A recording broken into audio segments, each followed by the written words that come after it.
This is your wake-up call, Chris Harrison. Good morning. Good morning. How did you know what my alarm sounds like? Let me tell you something, buddy. I was laying in my bed last night, 4 pillows propped up against the headboard, watching your master hosting skills, sitting in the pocket of silence, waiting for the emotions to come up, and you just do it as smooth as silk. So well done.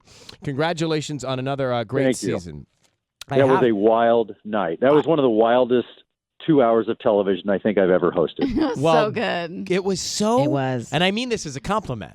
As a viewer, it got so incredibly uncomfortable in the best ways that it kept me up past my bedtime. But here's what's really wild is I didn't see it coming.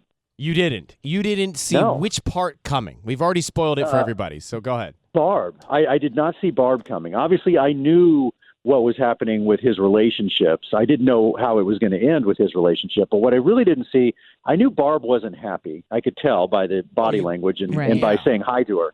So I knew she was in a bit of a mood, but I did not understand how angry she was going to be with her son, with Madison, the whole thing. I mean, Chris, you opened it up to her to say, hey, what's the problem here? And then she directly addressed Madison and her son, saying he will have to fail to succeed. This will never work.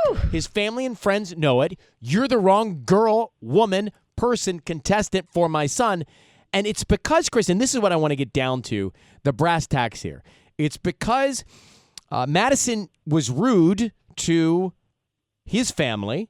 We saw that. We heard that. But Barb said more. She said, you didn't get a chance to see what really has upset me. What truly upset Peter's mom with Madison?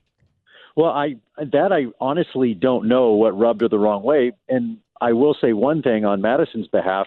Them being late was just as much on Peter as it was Madison. The reason they were late, they were having a discussion out front, and they were having a discussion of, are they going to do this? Are we even at the stage where we should meet your parents? And so that discussion was between the two of them. So it wasn't just Madison throwing a fit. Wow. It wasn't Madison just doing her makeup and being late. It was Peter as well. That's the way it seemed last night that Barb blamed Madison for holding everybody up, and that was why she was upset. But I know there's got to be more, because Barb is not having it at all. At all. Well, look, the great thing about this show is it does bring up these social dynamics that are so relatable. And I have just as many Go Team Barb messages today on social media as I do the opposite side going, that was crazy. What was she doing to her son on national TV? And so it's funny how it's really a divided camp of people that are Team Mom, Team Peter. Okay, I know you've got to run and things are happening in the world of rosé for you today,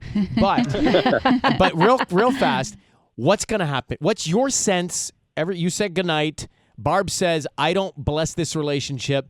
Peter, we saw what he had to say. Where do you think this really goes, in your own opinion? Well, I will tell you guys this. I walked off stage last night, and again, this is live, so it's happening in real time. I saw Peter, and he was visibly upset. He was really upset, understandably. I mean, when you have the wherewithal to actually look at your mom and say, Mom, please stop. I love this girl. And I really kept trying to turn the page for Barb and just say, look,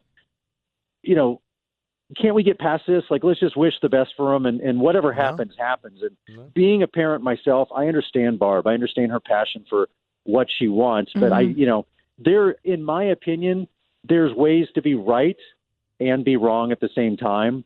And, I'm not saying she's wrong with what she was saying, but was she really right in how she did it? Right. Maybe that wasn't the time and place. And so I don't know where it goes from here. Long story short, I really don't know. I mean, I know Peter was extremely upset, and so was Madison. And, I don't know how, Peter goes home. I fully expected to see him on my porch last night. Oh, Chris, hey, look, Harrison, I sometimes worry about you, these guys coming across. Hey, Harrison, you're bringing this girl in and this girl in, and it's a life-threatening situation at times, Chris, but you handle it well. Thanks for coming on. This is very different. Peter's family, they're my neighbors. They live very close to me, so I don't think I'll be going to the local. Oh, no, they're not. They're moving out of your neighborhood, I heard. Well done. Take care, buddy. Thanks for calling. All right, Seacrest. All right, goodbye. Bye. Chris Harrison. It was, when they sit there in silence coming out of those tape pieces and just have the awkward stares. It's the